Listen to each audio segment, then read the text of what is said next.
Ito na naman ang mainit na balita mula sa mundo ng politika. Umani ng matinding reaksyon online ang kumakalat na usap-usapan tungkol umano sa isang kontrobersyal na pagtitipon na iniuugnay kay Ferdinand Marcos Jr. Maraming netizens ang nagbahagi ng kanilang opinyon at haka-haka matapos kumalat mga hindi beripikadong post na mabilis nag-trending sa iba't ibang social media platforms. Dahil dito, umubo ang samot-saring spekulasyon na lalo pang nagpainit sa political discussions online. Samantala, naging center rin ng atensyon si Liza Araneta Marcos matapos iugnay sa umano'y health scare na mabilis ding pinag-usapan sa internet ayon sa mga viral posts. Nagkaroon umano ng matinding tensyon at kaguluhan matapos kumalat ang mga balitang walang opisyal na kumpirmasyon mula sa mga otoridad o sa kampo ng First Family. Dahil dito, marami ang nanawagan na iwasan umano ang pagpapakalat ng sensitibong impormasyon hanggat wala pang malinaw na pahayag. Patuloy ang pagkalat ng iba't ibang bersyon ng kwento. Ilang netizens naman ang nagpahayag ng pag-aalala sa mga epekto ng fake news at misinformation sa publiko. May ilan ding political observers ang nagsasabing posibleng ginagamit lamang ang issue upang guluhin ang opinyon ng mamamayan at palakasin ang tensyon sa politika. Sa kabila nito, nananatiling palaisipan kung saan talaga nagsimula ang viral na usapin. Sa ngayon, wala pang opisyal na pahayag na nagpapatunay sa mga mabibigat na aligasyong kumakalat online. Patuloy naman pinapaalalahanan ng publiko na maging mapanuri at huwag basta maniwala sa mga viral posts na walang sapat na ebidensya. Sa gitna ng lumalalang ingay sa social media, marami ang naghihintay kung may lilinaw ba sa kontrobersyang ito o tuluyan lamang itong mawawala tulad ng ibang viral rumors. At yan nga ang mabalitang ating pagkakatutukan, at kung bago ka pa lamang sa aking channel ay huwag kakalimutang mag-like, share and subscribe para updated ka sa mga bagong balita dito sa Tatak Pinas.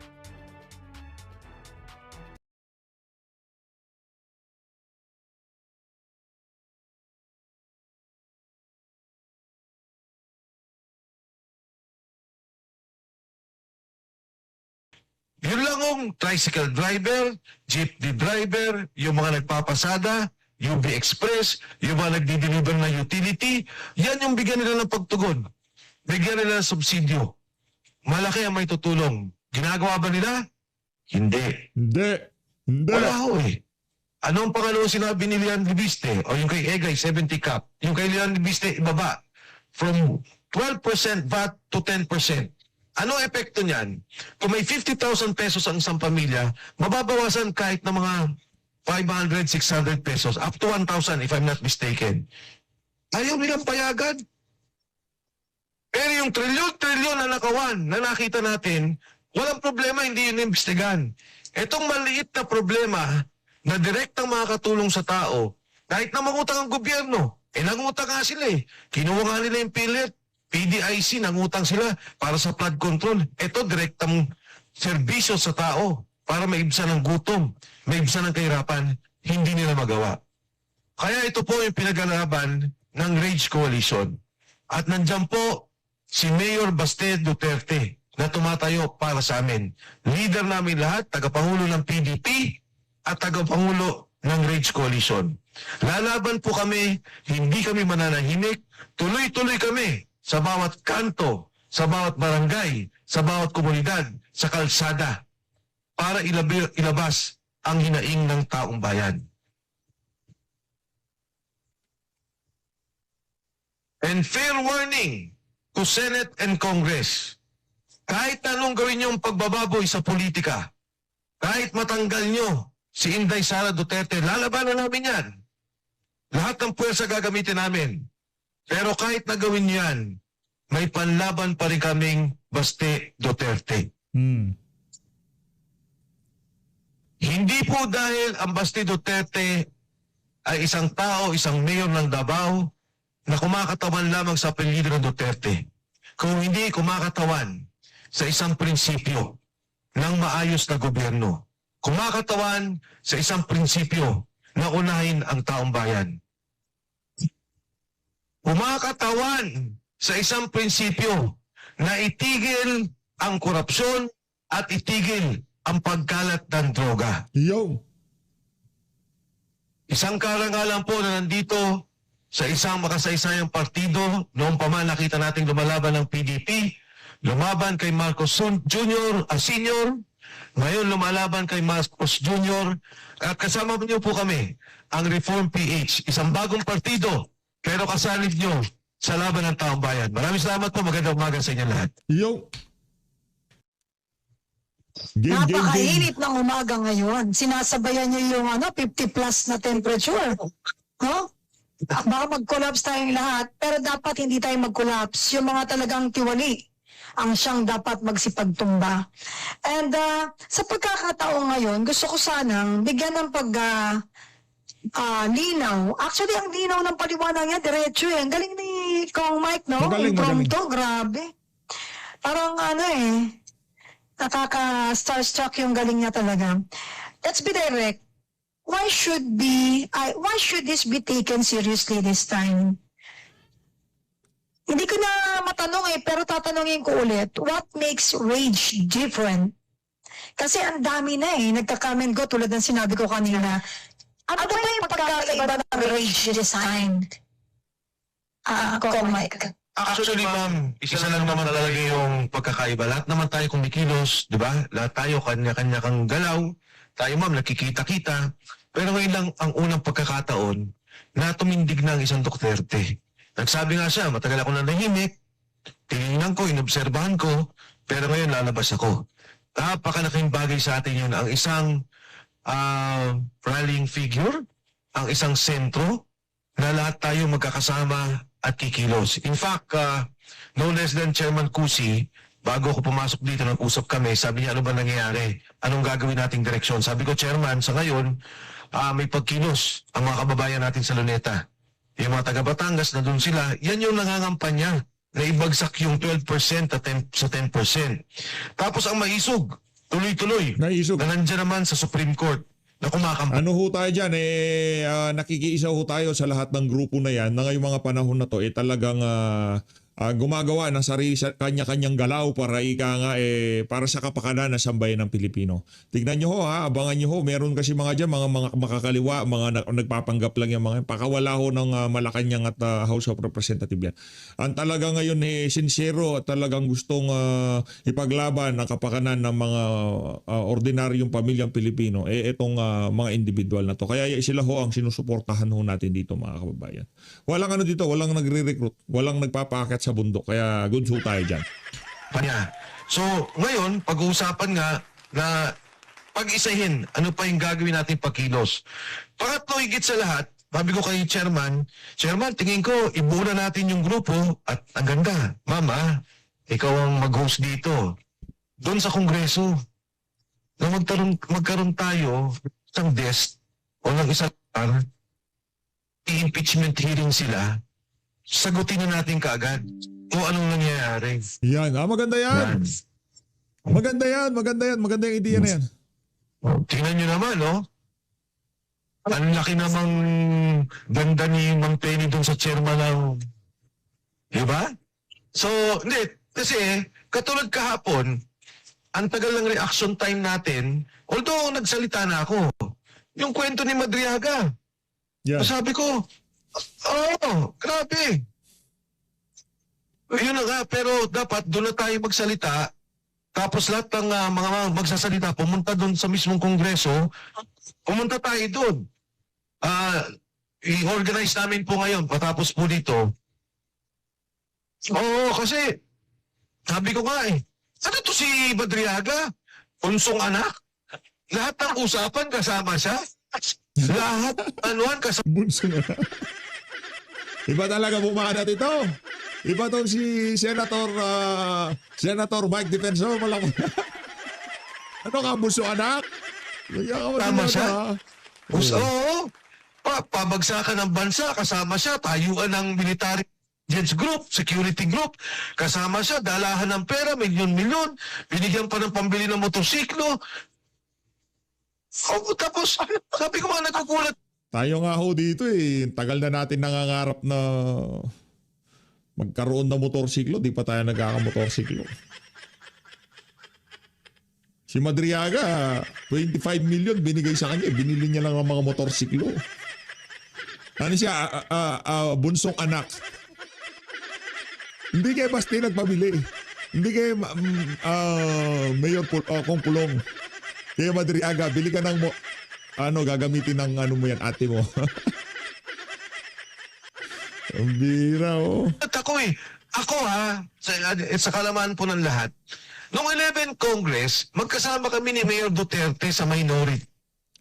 Kaibigan ko na, si Mayor Duterte ng Kongreso pa lang kami.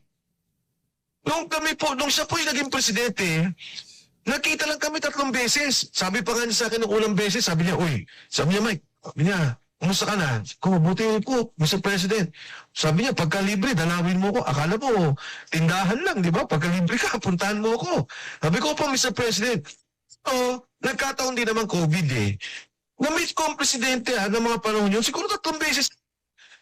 Kasi nga, wala namang pagkakataon. Ito lahat ng kwentuhan, katabi siya. Lahat ng usapan, kasama siya. Oy. Sabi ko nga kahapon sabi ko nga doon sa interview ko, sabi ko, papakinggan ko siya para sa si Medaldea o si Bongo. Kung gano'n siya kakalos. Oh.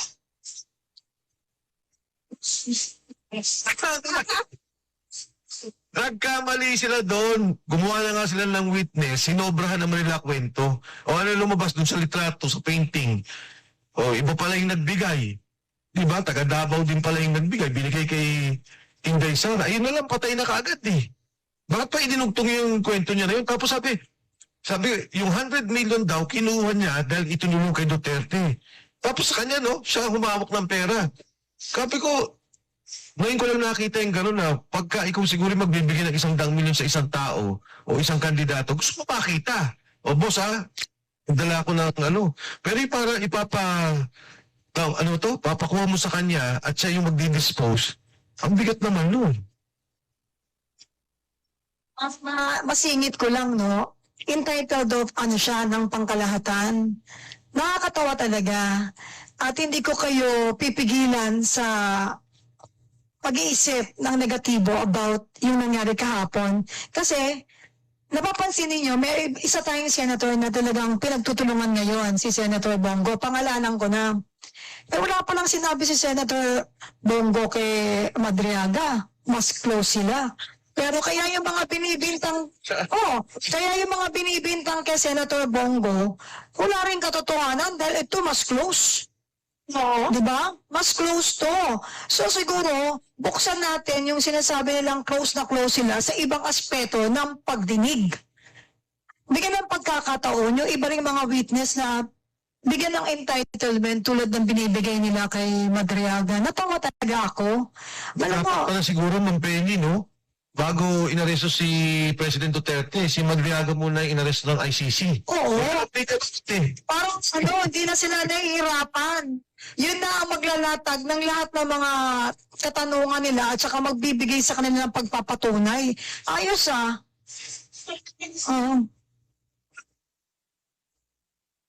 Oo. Grabe. Alam mo, ang sama ng loob ko dun sa Committee on Justice at sa mga kasama natin sa Kongreso, yung 18 sundalo na walang record na nagsilbi sa bayan, nagsasabi ng nakawan, ng delivery ng pera. Etong kriminal, may witness protection pa. Yung mga sundalo, hinahabol, sinosurveillance. Eto may protection pa, meron pang protective custody, tapos pinayagan pa nila magsalita doon. Nang ganun na lang. Na, kakahuli lang ng kidnapping. Kakahuli lang. Pangalawang kidnapping to eh. Yung huli niya na to eh. Mike, wala nga yung pinag-iba doon sa mga nakatanggap ng mali-malitang pera pero sila pa rin ang nasusunod pagdating sa usaping batas. Sila pa rin yung kinikilala bagamat sila ay kasabwat at kasama sa isyong pinag-uusapan when it comes to ibalik natin ang usapang flood control. Tama. Sila rin yung hari ng maleta. At may mga video clippings pa at kung saan-saan dineliver, bakit tayo magtataka? Di ba? Bakit yung nakakulong? Bakit yung talagang may mga crime na nagawa? Siya yung talagang parang pinalalabas na credible na witness. Sila rin eh. Kung sino pa yung nakatanggap ng mga pera at ang galing sa kaban ng bayan, ang marangal at malinis na lumalabas. Yan ang talagang makikita ninyong dapat magising na ang Pilipino. Ayoko na magsalita. Yeah. Gusto kong tanungin ko, O, tanungin natin si Kong. Ayaw is na wage magsalita ni already Mami. political in nature? Meaning, are we looking at a future electoral machinery? Kasi yan ang parang nakikita nating pagkukulang o kakulangan natin this time. Is this still purely a reform advocacy platform for now? Sa ngayon, Ma'am Penny, of course, pinapagpatuloy natin yung panawagan nating lahat. Tingin ko hindi lang naman tayo, hindi lang yung koalisyon, pero yung taong bayan na talagang magkaroon ng accountability. Wala pa rin nga eh. Hindi pa rin nila naayos yung nangyaring nakawan, wala pa rin nakasuhan.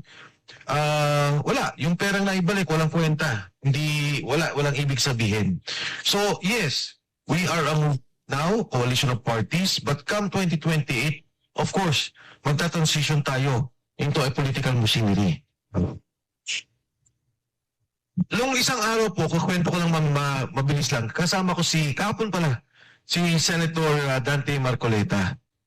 Nag-uusap kami and hindi pala niya alam na gumawa na ako ng pag-aaral doon sa isang binanggit niyang bagay.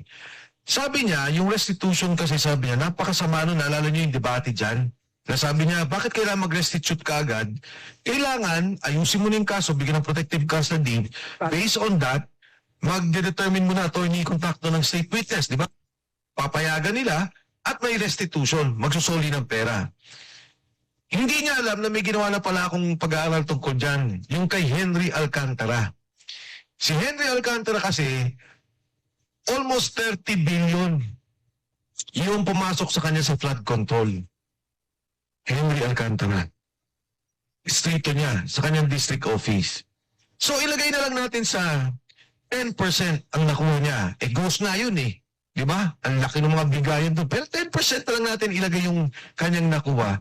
3 billion. Kaagad kay Henry Alcantara. Ang isinuli niyang pera ay 181 million. Oo. So ang ibig sabihin dahil state witness na siya, attorney contacto is here, wala na siyang kaso.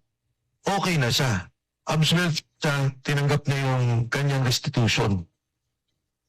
Yun ang nangyari kay Henry Alcantara. Sabi niya, pwede bang isend mo sa akin yan para mapag-aralan ko? Oh, ano yung pinag-aaralan nila kay Yusek Bernardo? Diba? Ang tansya nila doon, nasa 30 to 50 billion ang pera ni Yusek Bernardo.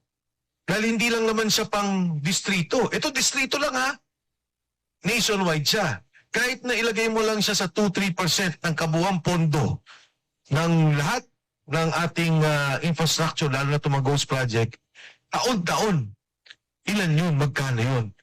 So yan yung sinasabi namin. Nako. Na dapat sana, hinold muna yung mga pondo ng mga Wala tao. akong, No, nagkaroon ng holdover, itinulak nila. wala akong bitawan dito sa issue ng flood control. Kayo din yung mga kababayan, huwag mo natin bibitawan to. Kahit na mayroong mga maiinit na issue, isiguraduhin ho natin, napapasadaan ho natin to. Kahit sa mga post nyo, sa inyong mga personal social media accounts, kung meron ho kayong makitang post, pero para hindi na ho kayo mahirapan, i-share nyo na ho itong video na to. Siyempre, di ba? Pagkatapos nagkaroon ng kaso, nagkaroon ng kahit paano determine. Ang dali naman eh. Hindi naman kailangan kagad na magkalitis at determine kagad. Ako, kita ko na kagad eh. Ito yung nirelease na flood control sa district mo. Ang kabuong pondong nirelease, parang ang total sa distrito niya ata mga 45 billion for the past 3 years to 60 billion. Pero yung flood control lang is 30 billion. Oh, kaya nagkamali si Alcusi eh. Diba? Nagpa-appoint na secretary kung district engineer pala siya, yung Pero, Sek, kung gusto ko lang pong isingit sa mga tao na nandirito tsaka sa mga nanonood ng live podcast, alam ko sa totoo lang, huwag niyong tawanan at maliitin yung mga statement na binababa sa atin ni Kong Mike. Alam niyo kung bakit? Para lang sa kaalaman ng lahat at mga masugid nating tagapanood, no, sa kanilang mga tahanan at sa iba't ibang lugar ng Pilipinas, baka nakakalimutan po ninyo o nila na naglingkod to sa bayan ng ilang taon, kaya wag siya. Alam niya. So, huwag niyang isipin na ginagawa niya to for something. First of all, hindi naman siya tumatakbo, wala siya sa posisyon para pero lugmok na ang ating bayan Kaya mapalad tayo na meron tayong isang Mike Defensor na kumukundi na sa mga buhaya. And now, we proceed because meron nga tayong katanungan at ang susunod nating magtatanong ay ang ating napakaganda, napakatalino, palakpakan natin ang atin pong chairperson ng Legal Committee ng PDP, Attorney Yvette Contacto. Ma'am. Thank you, Kapeni. Magandang umaga ho sa ating mga vloggers, no? Susugan ko lang po yung sinabi ni Congressman Mike Defensor, yung agam-agam po, no, dyan sa issue ng restitution bago na-consider si Yusek Alcantara as state witness. Kung Mike, if you would remember, ang concern dyan ni Senator Marcoleta is that ano ang formula Yes. for the restitution? Ano ang basihan? Katulad niya, no, may pag-aaral na si Congressman Mike Defensor, kung ilang bilyon ang na-allocate. Sino ang nag-determine kung magkano ang dapat ibalik bago siya maging state witness? There was no clear formula na hinihingi ni Senator Marcoleta. Bagko sabi niya, hindi naman requirement na magkaroon muna ng restitution bago siya ma-consider as state witness kasi wala talaga yan sa batas. Ang nakalagay, dapat least guilty ang requirement bago maging state witness. But having said that, Kapeni, maraming salamat dito sa oportunidad ngayon na makapagpatuloy na magtanong. Ako naman ay tutugon ng pansin sa ating dito sa ating isang guest panelist ngayon dahil naibigay na ni Congressman Mike Defensor yung kabuuan ng pakay kung bakit na-form ang RAGE. Pero may isang miyembro ng coalition na to, ang Southern Leyte for Sara Duterte or SOLID, spearheaded by Dr. Lito Trumata. At ito po ang aking katanungan, Doc Lito, no? Ano po ba ang current political system na nangingiral ngayon? Hindi lang dito sa Southern Leyte, pero sa Leyte po as a whole na nag-encourage sa inyo to be part of this RAGE coalition? Good morning sa lahat. Good morning sa idol ko kay Kong Mike, kay Ma'am Pini. Recognize natin na may dynamics, may kanya-kanya talagang pagkilos sa mga grupo na kailangan nating respetuhin at nating kilalanin. Katulad for example si Kong Lian Libiste, no, kasama sa coalition, and yun, bigla pumunta dun sa Diwasang Bonifacio, and no, nabanggit naman niya. Pero nung nalaman ko na, tinawag niya sa akin before Doc yung pagpunta nila, sabi ko, Kong Lian, may preparation lang for the coalition, baka pwede tayo mag-coordinate right during the coalition launching. Dumating sila maaga mas maaga dun sa pag-launch ng coalition, okay lang naman. And then, yung maisog din naman, kausap ko rin sila, sabi nila, meron kaming tuloy-tuloy ng pagkilos sa Korte Suprema. I think, very critical dito, and to be honest about it, syempre yung leadership ng Duterte, katulad sabi ni Doc, siya itumata yung leader ng Southern Leyte, tinitindigan niya yung mga pananaw, paninindigan, prinsipyo na gusto nila para doon sa kanilang probinsya at nakikita lang problema dito sa ating nasyonal. Pero hindi kami na dito naman tinitingnan natin si Mayor Baste Duterte na pinaka-leader natin sa buong pagkilos at coordinated tayo. No? Maaring darating ang panahon na syempre natural na tuloy-tuloy yung mga aktibidades natin, tuloy-tuloy tayong kumilos, tuloy tayong magsalita at makialam sa nangyayari sa bansa. Yung mga vloggers po natin na narito, maraming salamat sa tulong ninyo. Hindi kayo humihinto, hindi kayo nagpapatakot. I'm sure tinatakot din kayo, may mga pressure sa inyo.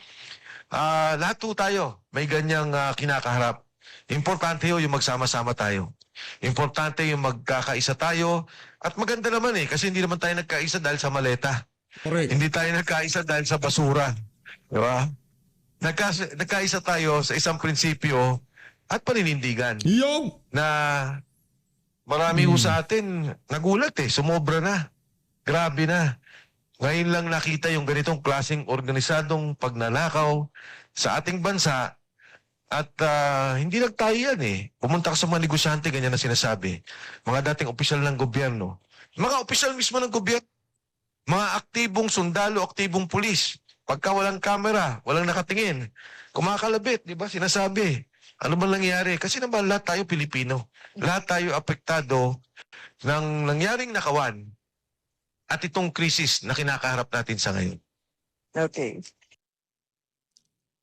At sigurado ho mga kababayan, kung ngayon lang tayo nakakita ng ganito klaseng nakawan dito sa ating bansa, dito sa isa na to, ngayon lang sila makakakita ng ganitong klaseng pagkakaisa para patumbahin, para isiwalat, para puksain ang lahat ng pagnanakaw na ginawa nila sa sambayan ng Pilipino. So always, maraming salamat ho dito sa kapihan sa PDP Laban. As always, mag-ingat ho kayo lahat. Mahalin natin ng Pilipinas. Saludo. Maraming salamat, Kong Mike. Good luck kay Elizalde International Airport. Abangan. Malapit na yan. Elizalde International Airport. Kung merong Ninoy Aquino International Airport,